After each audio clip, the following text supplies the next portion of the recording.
गांव के विकास करे बर एक ऐसे प्रत्याशी ला चुन के लाबो जेकर नाम है आगरा दीदी रूपराम साहू।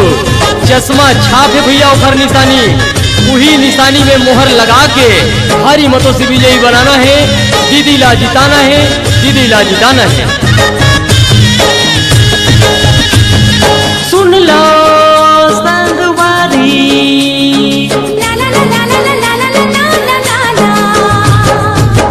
सुन सुन दीदी जिताना हावे वो जिताना हावे।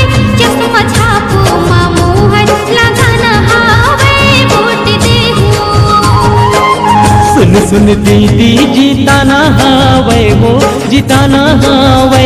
चश्मा छापे मां मोहर लगाना हावे वोट देहू। सुन सुन दीदी जिताना हावे वो जिताना हावे।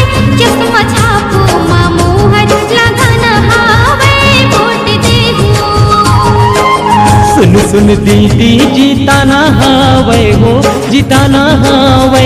चश्मा छापे मां मोहर लगाना हावे वोट देहू।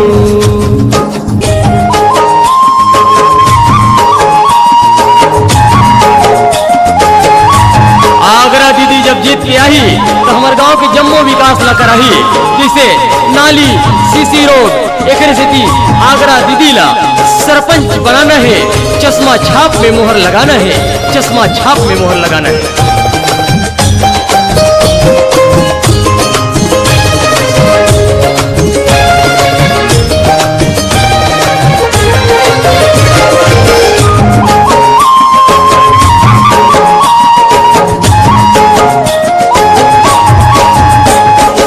आगरा दीदी खड़े हवे सरपंच बर भाई। चश्मा छाप हवे घर कर लो चिन्हारी। जुट मिल के चलो भारी वोट जितावो। सभी सबो योजना के लाभ हमन पावो। जुर्मिल सब झनला जाना हावे जी ये जाना हावे। चश्मा छापे मां मोहर लगाना हावे वोट देहू।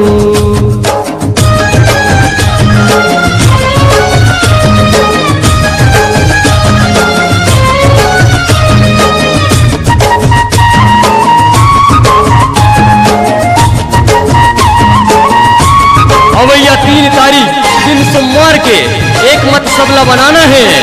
आगरा दीदी के चश्मा छाप में मोहर लगा के भारी वोट ले जिताना है, भारी वोट ले जिताना है।